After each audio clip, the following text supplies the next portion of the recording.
All rise. This is Music Student 101. Stage fright and performance anxiety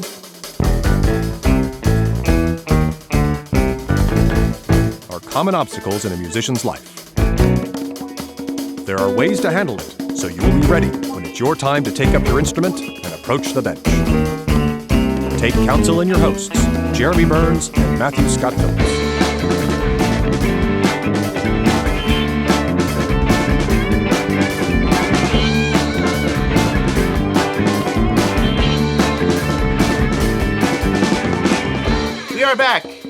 We are back again. And we decided that Counterpoint 1 and Part 2 were pretty beefy episodes. My brain is fried. So we're going to round out the year with just a little less... A few little light vegetables or so. Light vegetables, yeah. Well put. Rather than all that red meat of Counterpoint. But hopefully the Jeremy still hasn't done the third species yet either. He hasn't done his homework. No, I was not going to volunteer that information. But yeah, third and fourth species, actually. It's going to be a handful. But I'm excited. So we have some news. Okay, news is good. We have, do you remember our friends from Musical U? I do. So we, Chris Sutton, the I guess director of that organization, called us up and interviewed us. Right. We had a nice little chat for their podcast, which they had released this year. Yes. The Musicality Podcast. Right. So Adam Liette, I guess the communications manager of the company, has informed me that our episode will be coming up on January the 2nd. Very nice. Crack open the new year with a little one-on-one musicality, and that's a great podcast too. It is a fantastic podcast. Yeah, they're a little lighter than us on the theory, but they explore a lot of different facets of music. Have a lot more guest artists and things come in. And they talk to musicians more. Yeah, I think to musicians more. And we're going to try to do more of that in the new year, in the coming year anyways. Now that we've gotten a whole bunch of our theory topics, our bass theory topics kind of on the table. Our bass theory topics. Our bass theory, our basic theory topics, are on the table. So we can have more discussions, I guess more in-depth discussions with some of these musicians that we speak to. Yeah, our listeners will know what we're talking about. Well, I'd love to go straight into neo-Riemannian analysis at this point, but that's probably just me. That is just you. I'm going to need a few episodes in between now and then.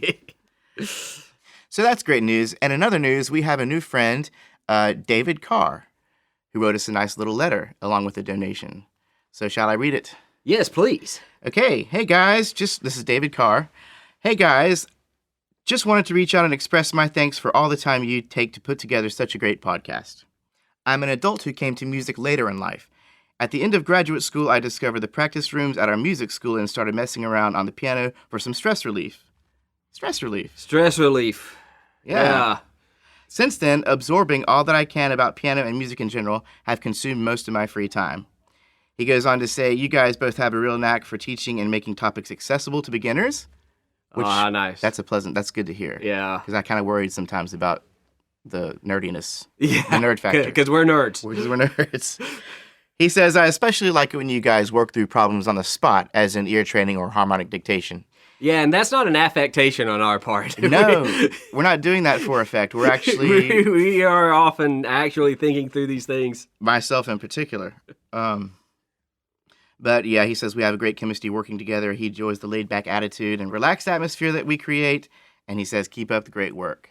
Oh, thank you, David. That's so nice to hear. Really love that we're reaching out to people. Yes, taking up most of my free time. It will do that, won't it? It will. Music really will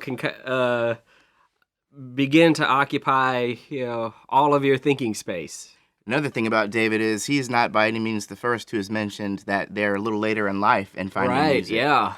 And we're finding that a good deal of our listeners are actually these people, these cats that are like these people who come along later and decide to, it's never too late. Yeah, yes. We have Musicality Podcast stresses that, and we stress it as well. Absolutely, yeah, and we agree. It is never too late to get into music. There doesn't have to be an end goal, I mean, you don't have to you don't have to be determined to become famous or, You get over that ego thing. Right, yeah, you get over the ego a little bit, yeah. Man, when I was in college, I was like, okay, I'm 21 years old now. How old were the Beatles when they made it big? Crap. Right. They've already made it big. And here I am. Here I am, yeah. We're past the rock star phases of our lives. Yeah, I feel like. Well, if you think that'll make you feel bad, Beethoven went to Vienna from Bonn when he was 17. Okay. And he got his first stipend from Viennese aristocrats in his early 20s. So yeah, we are way far behind. And Mozart was dead at 33. So. And then there's a whole host of those. You got your Jim Morrison, Kurt Cobain, Janis Joplin, right. Jimi Hendrix. Yeah, all those people died at 27. Yeah. There's this poster called 27 Forever, and it features this whole room full of people who accomplished way more than I have in half the time. But you're also still above ground. So. Yes, that's an accomplishment. I've managed my drug and alcohol intake. My apologies for my coarseness on the deaths of Kurt Cobain and all those other people. They made their mark, and we must. They did. That. They certainly did. They certainly did. So we also have a couple of ratings. Speaking of Ask and You Shall Receive. Oh, nice. We finally found some people actually got up there and rated us on iTunes. Vehicle with Hickle gave us 5 stars. Nice. Thank you, Vehicle. They say, excellent podcast for anyone who wants to learn more about music and music theory. Great for students and hobbyists alike. Very nice. I like it. Thank you. And now for the icing on the cake. Foot Fetish. Foot Fetish. Gives us 5 stars. Oh, nice. Foot Fetish says, music theory well explained. Oh, good. Well, thank you. Which was another one of our goals, right? Yeah, we do try. This obviously is a subject that can be a little dense. Mm-hmm. You know, we try to dole it out in small spoonfuls and you know, explain it as simply as possible. So. Hey, and if Foot Fetish is a composer, I would love to hear what kind of music Foot Fetish comes up with. Yeah, absolutely. Yeah. Send us your stuff. Send us your stuff. Everybody. Everybody, send us your stuff. Yeah, let us know what you're doing out there. Let us know how we've helped you. Yeah, yeah. Okay, well, thanks everybody again. And without further ado, I suggest we get into this episode. Today's topic, the jury. The jury. Which, yeah, I'm sitting here without even a keyboard in front of me, so we're going to do zero music theory today. Zero music, all jib-jab. Right, yeah. But this is an important topic, and we touched a little bit on this in our episode on being a performer versus being a musician. Right, yeah. And first, we should probably tell the audience what exactly we're talking about, because this is something kind of specific to the School of Music. Yeah, it's specific to the music major, but then again, all music departments have these without exception that I'm aware of. So they're pretty important. So picture, if you will, a line of nervous little music students kind of going over in their heads their notes, and they're playing on their instruments, trying to be quiet enough not to disturb the other musicians. Some of them. At the end, at the end of this line is a room. You walk into the room. It is just you and your instrument and a panel. And a panel of your professors. Your professors and other people's professors. And other people's professors. All of which are, masters of the art that you're trying to study. It is a panel of professors.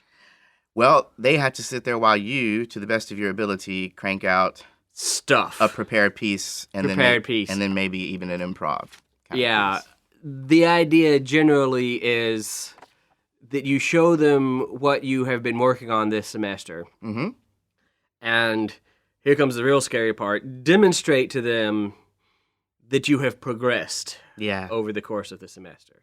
That you are, in some quasi-tangible way, better at your instrument or whatever you're doing than you were at the beginning of the semester. And really, only your private instructor has a frame of reference, right? Generally, yeah. And this isn't always true, of course, but in my experience, your major professor is kind of the person on that panel who is going to be in your court, so to speak. It's kind of going to be pushing for you. If that person didn't think you were ready to do a jury, you wouldn't be doing a jury. Right. So that person's kind of your advocate. Yeah. But of course, you've got to convince everybody else. Yeah, so you got to make yourself look good, and you kind of need to make them look good too. They're putting Right. themselves on the line for you. Right. Well, that was really one of the most stressful moments. My very first jury was one of the most stressful moments of my life.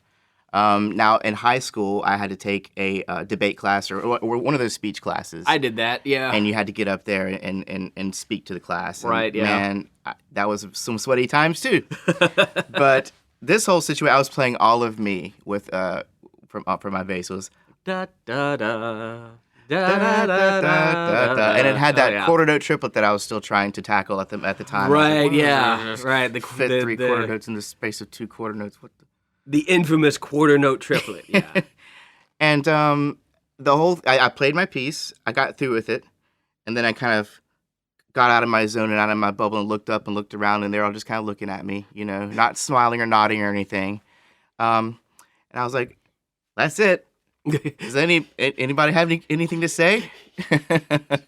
And Brian Lauderby, the classical guitar teacher, he just said, "Breathe."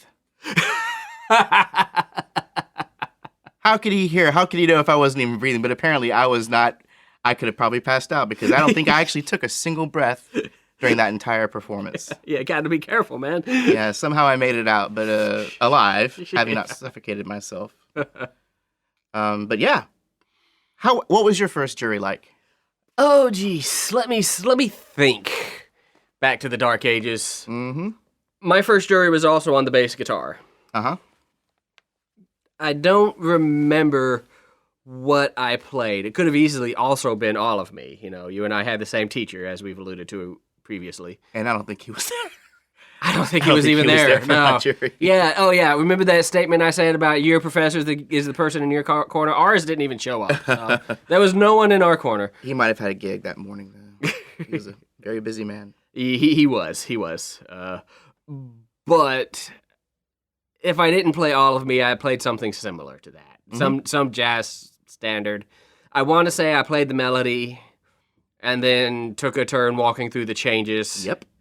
And then went back to the melody or something like that. Yeah, there might have been some improvising in there, too, if memory serves. Yeah, I certainly didn't attempt a solo.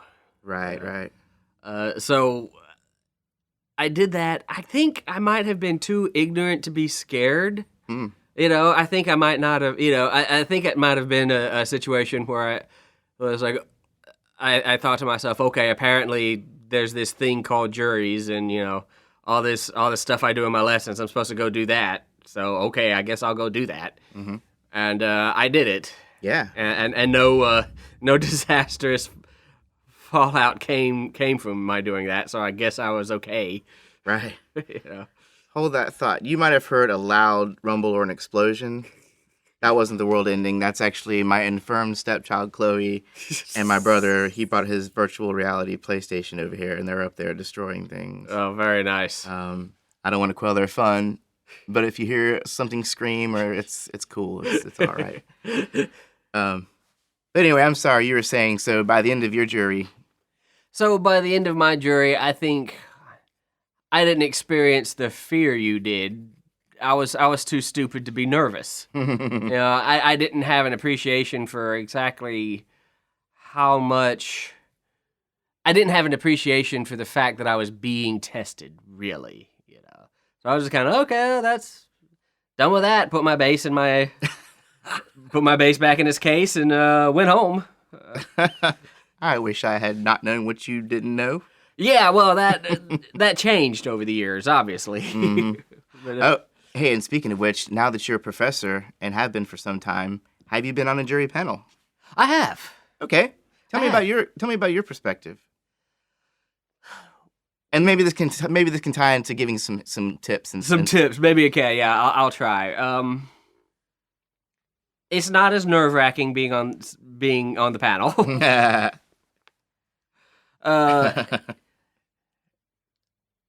It's a lot like what being a music instructor is like in general, in which you're trying to be both critical and fair. Mm-hmm.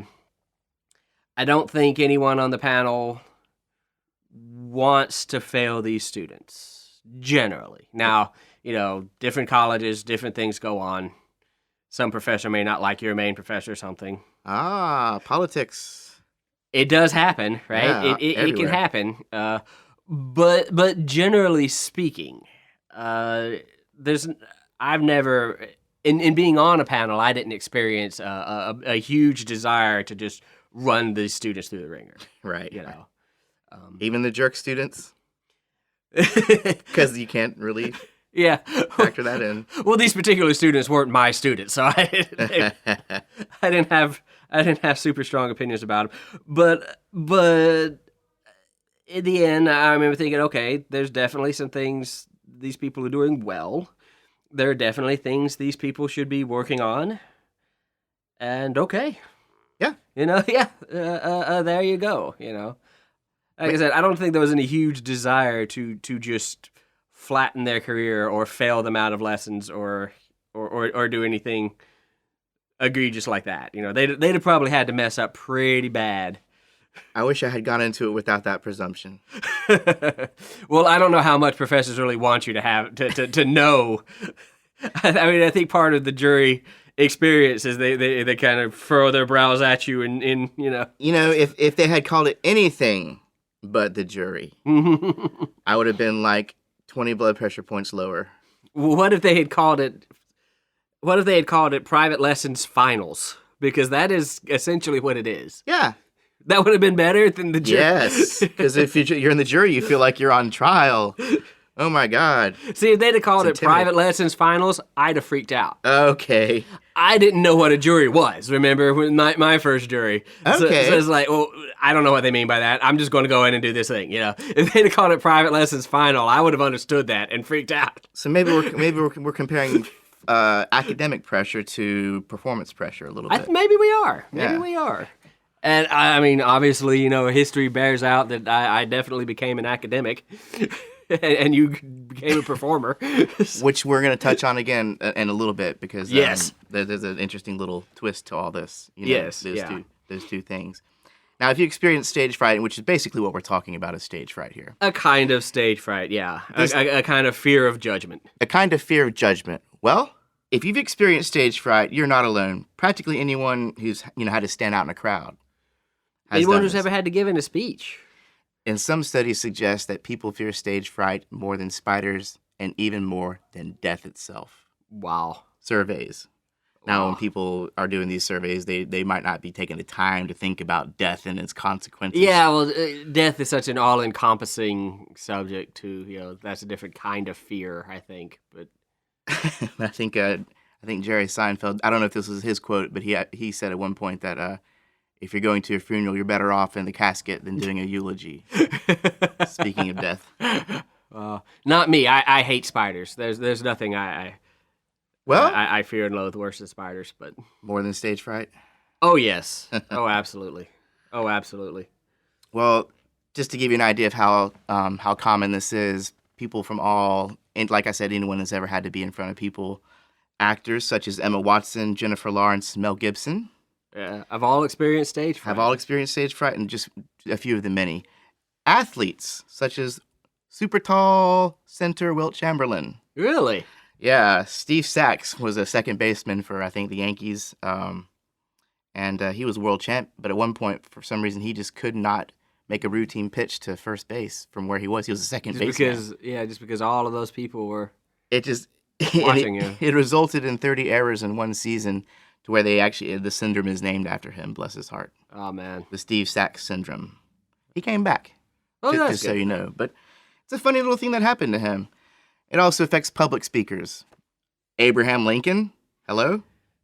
Thomas Jefferson? Yeah, famously did not like public speaking, was a stammerer. Yeah. Stammerer? Mahatma Gandhi. Mahatma Gandhi, Matt. Abe Lincoln, Thomas Jefferson, and Mahatma Gandhi. And think about that. This very innate, ingrained fear that all human beings seem to have. When you're a musician, this is what you're putting yourself in front of. Yeah. All the time. Yeah. Every time you step on a stage. It's true. It is just a constant companion to you. And speaking of musicians, Adele, Rod Stewart, Luciano Pavarotti, Andrea Bocelli, both great tenors.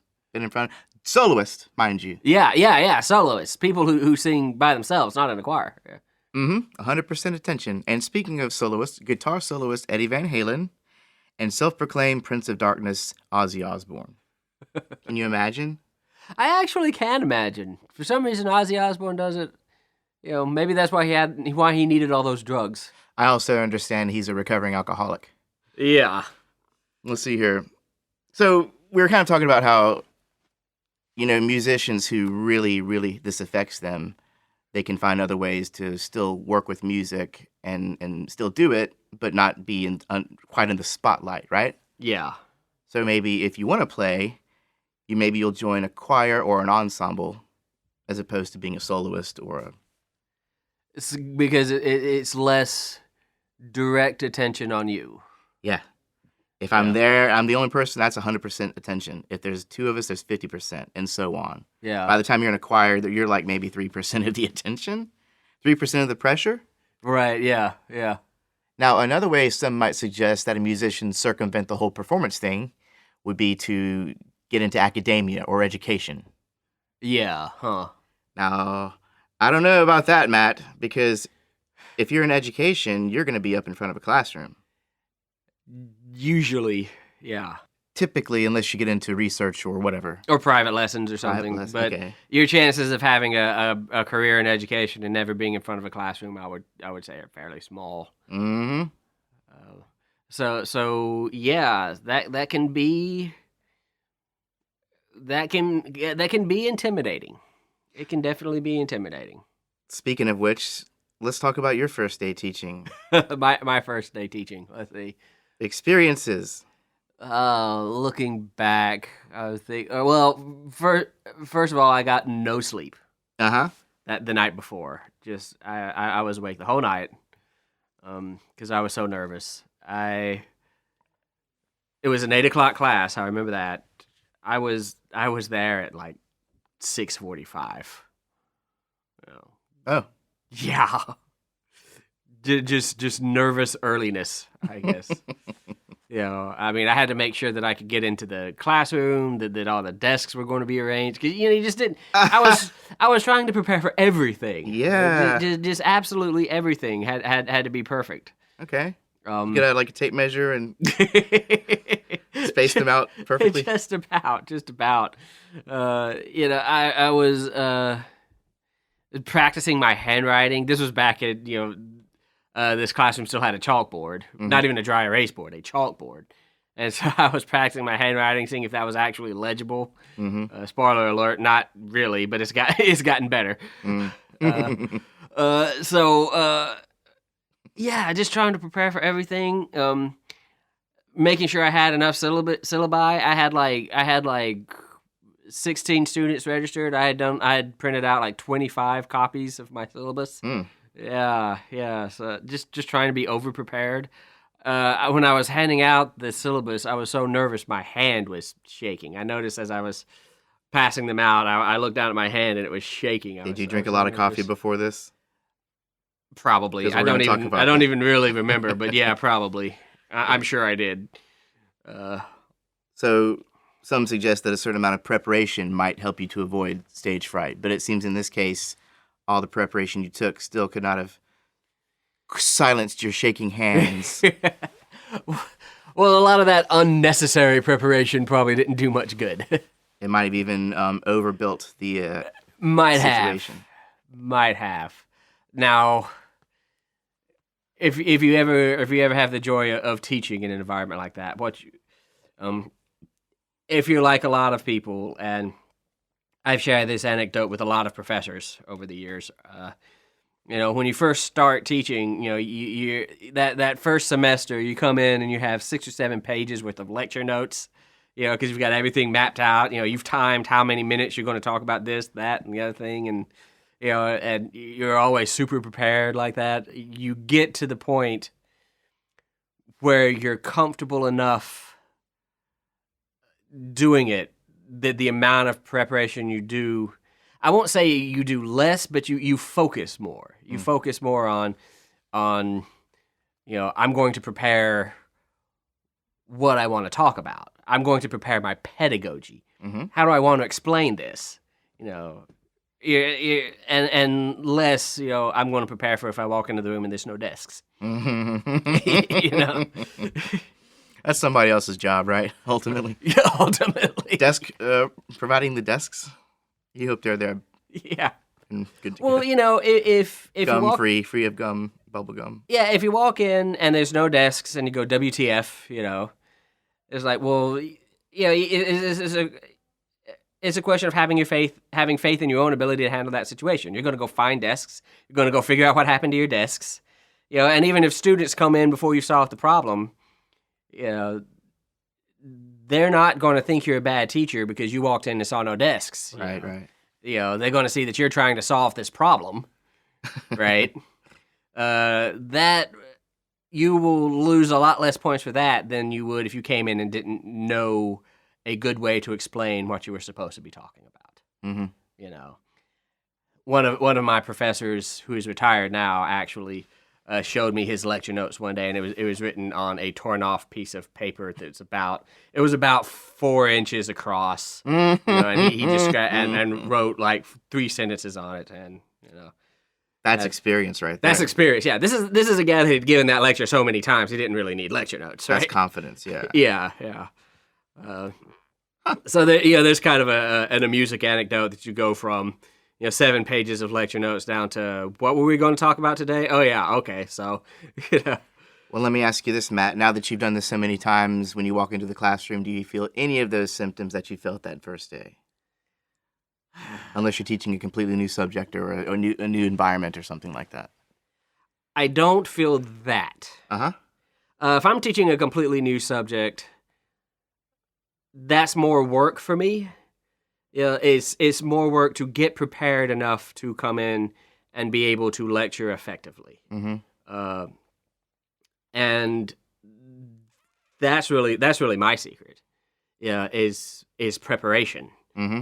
My secret is well, if I feel like I know what I'm going to talk about, I know how I'm going to talk about it and how to present it, then I feel a lot better knowing that. I think it was Sun Tzu that said the best general is not the one with the best plan. He is the one that improvises best when the plan goes wrong. Yeah. And I've sort of adapted that a little. Because the plans never go as planned. Yeah, right. And things have gone wrong. Things have definitely gone. You do come in and there are no desks. And you have to solve problems like that, or the PowerPoint doesn't work, so you've got to do something else. You spent hours making that PowerPoint. Right? Don't have a hard copy. Right, yeah. But if you're prepared, then okay, maybe this is not ideal, but I can just stand up here and talk, BS. We don't BS. We're not. No, never BS. But no, I can sit there and talk about what was on the PowerPoint. Being one of my biggest weaknesses is being beholden to technology. It's like and needing that to see that next slide to know what is coming next. And I hate that. Yeah. I hate feeling like that. So I try to prepare so that doesn't happen. Well, that can easily affect any musician. Yeah. Hey, like our bagpipe player Ryan Morrison for Jasper Cole might not want me to just say this, but sorry, it happens, man. He's got a laptop. He runs his bagpipes through MIDI. Yeah. He has MIDI bagpipes, which are some of the most amazing things I've ever seen, sampled by this cat who has these really fantastic old bagpipes. And but that's how we get on stage. Bagpipes in standard were tuned somewhere in between A and B flat. But with these MIDI bagpipes, he can tune in standard. We're all good to go. But every now and again, the laptop might, just conk out. Just conk out, and he'll have to reset, and we'll do a sea shanty. And we'll regale the crowd with our banter, and he'll give us the thumbs up, and we'll be back and up. But he handles it like a pro. He handles it like a champ, Yeah, and is that faith in your ability to handle something if something does go wrong that certainly makes me feel better, not just as a teacher, but also when I was performing. That faith in my ability to handle, if my bass amp shorted out or something, that the show would still go on. And I think that faith comes from nothing but experience and practice. And having a plan B. And having a plan B. Right. So to tie this all back into stage fright and kind of public speaking, which is the same thing, really, and the fear thereof, these symptoms are actually very similar to your body's responses to life or death situations. Yeah. The flight or flight response. This is not like I got a pimple, so I'm going to look bad tonight. This is something completely This is different. more on that old mammalian brain level of something big with sharp claws is chasing me. Which is ridiculous. You're in a concert hall. People are wearing tuxedos. No one's going to kill you. I mean, unless there's an assassin, Right. which you're not going to know about. Poor Abe Lincoln. Yeah. Rest his soul. But no, some of these symptoms include, and some of these I felt, some of them I can honestly say I have not felt. Okay, But I'll be interested to see if I felt some of these. Yeah, dig this. Dramatic increase in heart rate and breathing. Absolutely. Absolutely. Dry mouth, tight throat, lump in the throat. Maybe not. Maybe not. Okay, how about uncontrollable trembling of the hands, knees, lips, and voice? As previously stated, yes. Absolutely. That's annoying when your lips. My voice hasn't trembled but my lips have trembled. My voice has trembled. What I the think hell's my going- voice has trembled. Okay, butterflies in the stomach. That might be that might be a phrase we need to explain to our international friends. Really? Is that an American phrase? I don't know. Butterflies in the stomach? Huh. Yeah, it just means nervousness. Just right? jitters. You Yeah. get this uncomfortable feeling. Uncomfortable in your stomach, feeling in the stomach from nerves and jitters, and yeah. which could lead to what I consider extreme butterflies, which would be diarrhea. Also a symptom. That one, no. That one's never hit me. It's never That hit me one's that never- bad. I But mean, some people have really serious responses to this stuff. Knock on wood. Cold, sweaty palms, underarm sweats. For me, yes. Yeah, actually, yeah. In high school, I guess maybe also I was going through those changes or whatever. Yeah. But I would sweat in the armpits a lot, and then Yeah. I would see that I'm sweating, and I would get nervous, and it would make me sweat more. Yeah, I've never sweated because of a performance, but I was at a job interview once. Oh, okay. Well, that's pretty huge too. Yeah. I'd probably rather be dead than any job interview, actually. And then the last one that really kind of threw me. This has never happened to me, but apparently it has happened. Vision changes. Yeah, I don't think that's ever happened. It might have. Are they talking about the tunnel vision experience? Maybe. Yeah. I'm not sure what they meant by vision changes, but I can imagine that being a very extreme response, and that would be very crippling. And I cannot imagine performing under these under some of these circumstances. conditions. Yeah. Right. Yeah. I feel you. Now, it's kind of, I think it seems to be understood that with practice, the more you do it, the more you just put yourself out there and stick your neck out and make yourself vulnerable to these, to these environments. Yeah. The better and the easier it becomes, right? This has been my personal experience. Yeah, I feel like a lot of now, obvious if those conditions teach us anything, is that some people have stage fright to the point to which this is very, very serious and crippling, and they probably need help that goes beyond what we can offer here. Right. And maybe shouldn't be in a field like this. I am cripplingly arachnophobic. I would never, study spiders for a living. But there are some people out there who actually do it for the purposes of confronting their fears. That is true. I think there's some people who are actually deathly people afraid do. of reptiles, and they decided they want to be And a they just- herpetologist. Yeah, because people who got attacked by sharks as kids who go into oceanography and I've heard of that. Yeah. But I think we can all agree that those examples are fewer and further between than those who actually avoid things like that for the safety of their. Yeah, maybe. Anyway, but we digress. Okay, well, I feel like for me it's kind of a release of ego. yeah.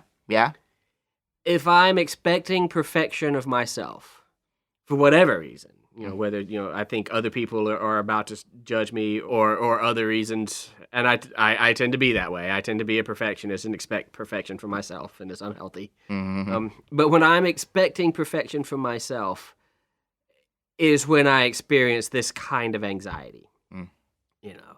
If I walk on stage and I expect to have the absolute perfect gig, Right. then I'm going to suffer some anxiety. Right. Because there is a part of me that knows that there is no perfect gig. You're going to miss a note. You're going to miss a few notes. You're going to sing out of tune. Things are going to happen. Even if all the technical stuff goes off without a hitch, your playing performance is not going to be perfect. And if I expect perfection for myself, I feel like I have this anxiety. So to me, I feel like a big part of dealing with this is sort of that release of ego. Yeah. It's like, I am not a perfect musician. I'm going to miss notes. I'm not a perfect lecturer.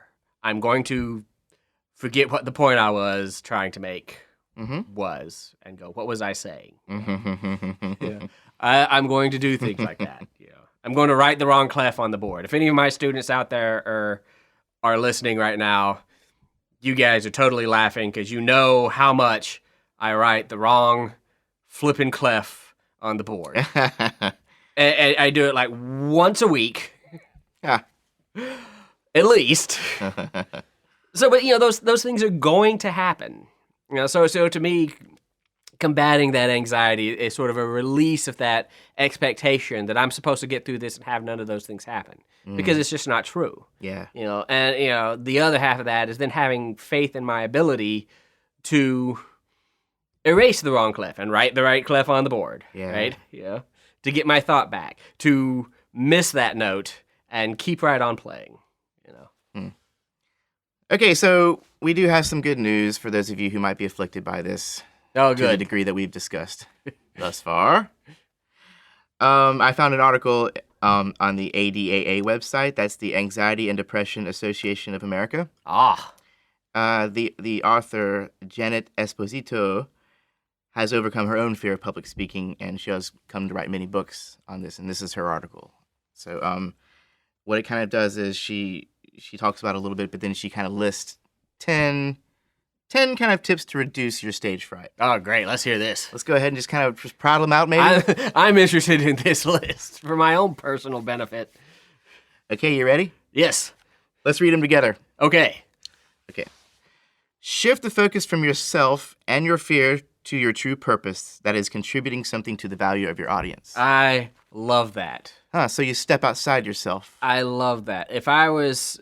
I look at people all the time who don't seem to have any anxiety, stage anxiety or anything, musicians and performers. And if I had to describe what they seem to be doing that I can't accomplish, it's exactly this. It is focused completely on playing for their audience and giving them something. I love that as advice. So it's not about you. It's not about you. It's about playing something that your audience is going to appreciate and get positive value out of. So that mindset alone seems like it could relieve a lot of stress and pressure. Yes, especially if you're the kind of person who really wants to benefit people that you care about, or feel like you want to if you're that kind of person who really wants and we all are to some extent. I think so. Yeah.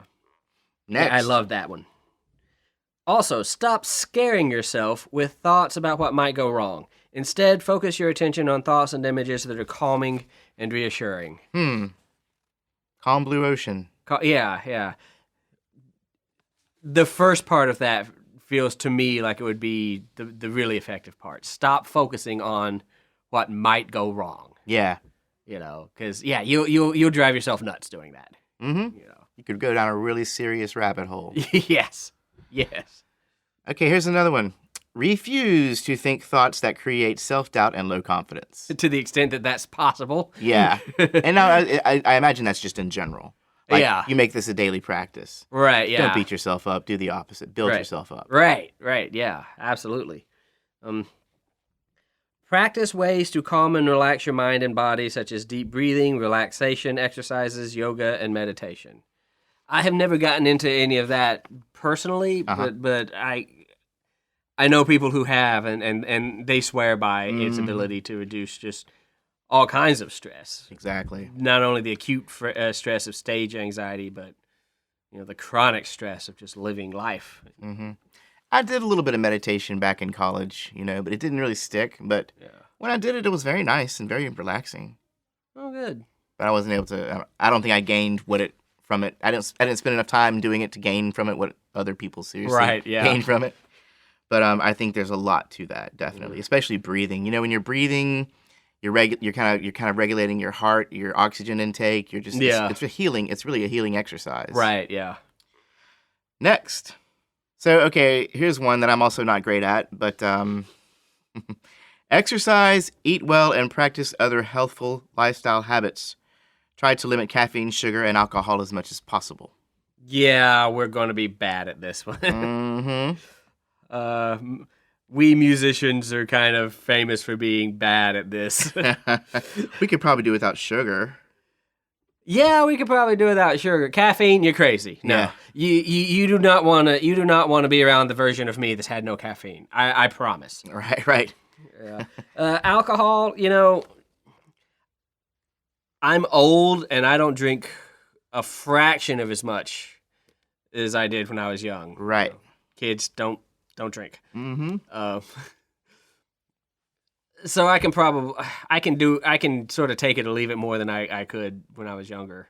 Well, I think they're also probably referring to excess. I mean, it's been well established that a glass of red wine a day is actually heart healthy. Mm-hmm. You know what I mean? But when you get into 3 or 4 drinks a day, then you're dehydrating yourself, you're killing brain cells, all those fun things that. Yeah, and definitely don't do 6 or 10 shots of whiskey and then go on stage. That was a mistake that time. Yeah. Learn from us, kids. Yeah. Don't make the same mistakes we have. Should have recorded that show. Yeah. This is a good one. Visualize your success. Always focus on your strength and ability to handle challenging situations. Yeah, I feel like this is kind of resonating with me and my sort of philosophy of have faith in your ability to handle this. Mm-hmm. Visualize your ability to handle this. Imagine how great it's going to be when this gig is over and it was a really great gig and everybody thinks you're a really awesome musician. Or if you made the one mistake and no one even noticed. No one even noticed. How many times has that happened? Mm-hmm. You missed a note and nobody but you even knew you were supposed to play that note. Mm-hmm. So nobody else missed it at all. Mm-hmm. And you're sitting over there, beating wrapped up in yourself self-pity. Yeah. Going down the rabbit hole, like you're saying. Yeah, it's a little irrational when you think about it. It really kind of is. We're human. Please, we're human. Yeah. Okay, here's another one. Prepare your material in advance and read it out loud to hear your voice. This is referring to public speaking, obviously. Yeah, and, again, if you're ever going to be a teacher, this is a great exercise to get in. I used to do this more than I do now, but I would take an hour at night and just kind of run through the lecture in my head, just sort of miming, pretending I'm at the board and things, and your pillow's your podium. Yeah. just so I could envision the way it was going to go, right? And that helped. I don't do it as much now because I don't have as much time. Well, tying this back to music, this is what I do still before each show. Like we'll have Sunquakes, the band I play in, kind of original rock band. Was Colin, the lead singer, is always writing new songs, always writing new material, always using diminished chords and scales, always using weird time signatures. So before I get up on stage, I sit there and I go over the stuff we recorded and I practice it and I practice it. Right. Same kind of thing. You're just rehearsing what you would do. You're rehearsing in the confines and the safety of your own home. Right, or private quarters, what you're going to do in front of all those people. That's essentially what rehearsal is. That's essentially what band practice is, right? Mm-hmm. Yeah. So here's another one. Make connections with your audience. Smile and greet people, thinking of them as friends rather than enemies. Now, I never thought of any of these people as enemies. Enemies is a strong word. But maybe this is also the public speaking, like if you're a Democrat getting up and speaking for a bunch of Republicans. I don't know. But back to music, I try and actually go out there and mingle with my people. Right, Before and after the shows. Yeah. Then the set breaks. Make them feel welcome. Yeah. They're there for you. You're there for them. Yeah.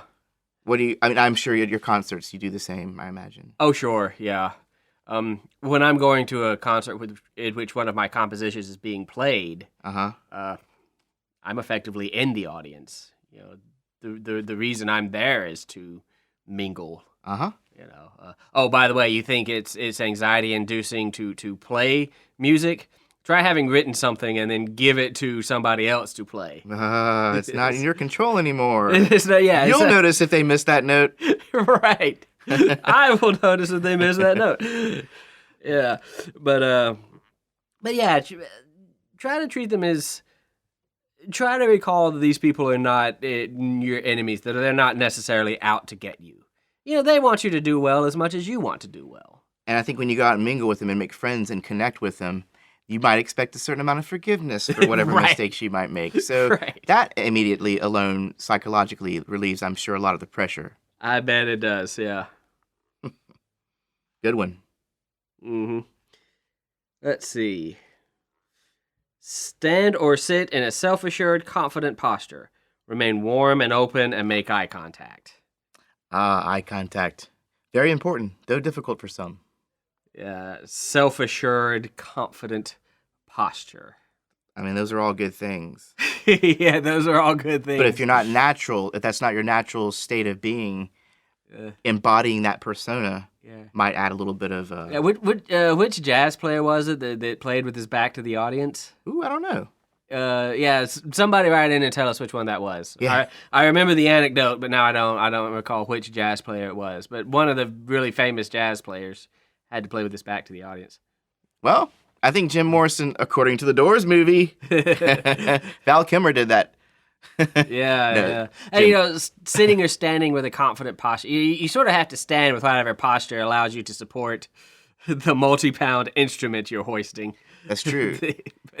And there's also, as far as how to carry yourself, like, I know in choir, we were told to kind of stand with our knees kind of unlocked, obviously. Right, yeah. Because if you do lock your knees... Don't lock your knees. For a long enough time, you will pass out. Yeah. But also, there's something called the monkey body, kind of. You're kind of letting your body be a little bit loose and flexible, and that allows for blood flow.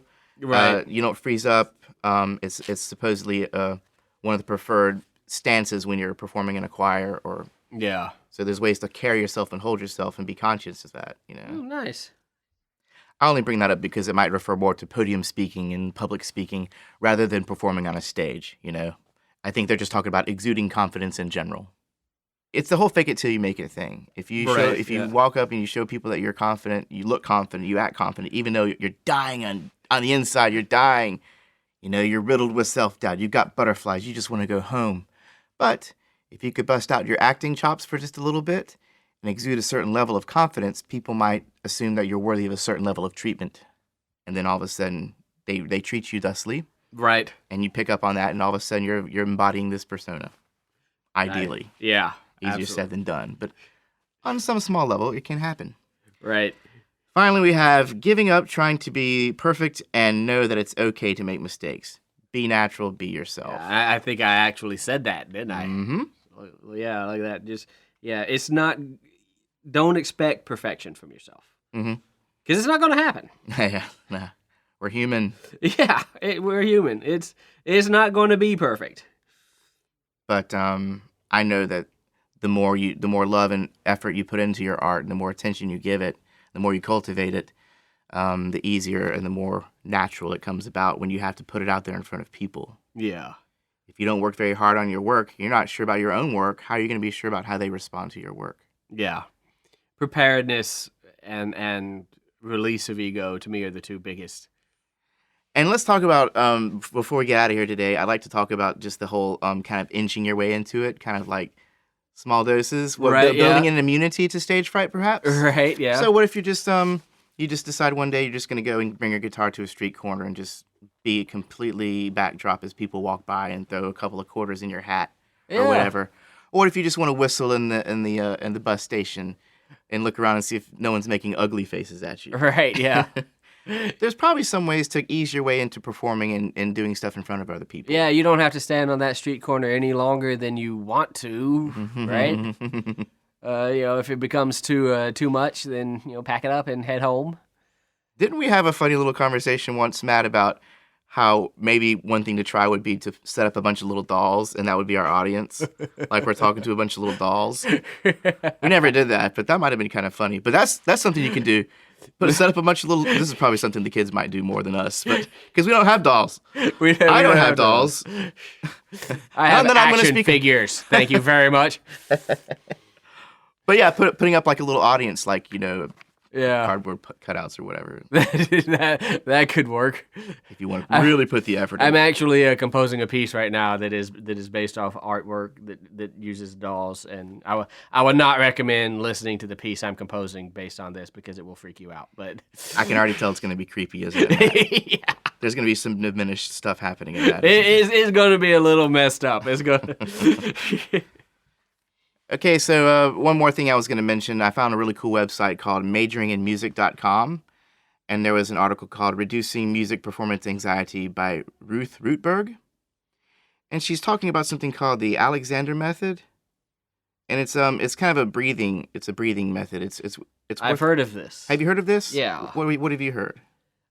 Just that. It's kind of a breathing method to help reduce anxiety. Mm-hmm. So we're going to put up a link to that on the website. It looks like it's a pretty in-depth list of things to do. It's kind of a suggested exercise, but it also just ties back to the breathing regulation, breathing exercises, and its health benefits. And it's also relaxation benefits. So check that out. And then majoringinmusic.com seems like a pretty cool site in general. So might be worth it. Yeah, definitely check that out. So this is our last episode of the year 2017, and Merry Christmas. Merry Christmas. Happy New Year. Happy holidays. Happy holidays. Whatever your jam might be, if you even do anything. Happy Hanukkah. For our atheists, happy just another day. Yeah. But yeah, Merry Saturnalia. Kwanzaa. Happy Kwanzaa. Kwanzaa in there. But this has been a fun year, man. I've really enjoyed doing these episodes, and we're looking forward to it. It has been great, and we have so much good stuff to talk about coming up in the next year. We can't wait. We're just getting started. Oh, hey, let's try this in the new year. People, write us in. Give us suggestions for episodes. Yes, great ideas. What do you want to hear about? Yeah, is there something you've always wanted to know about music? Email us. We will be happy to talk about it. And maybe even deliver a little side BS. Maybe just a little. Minimally, of course. Minimal.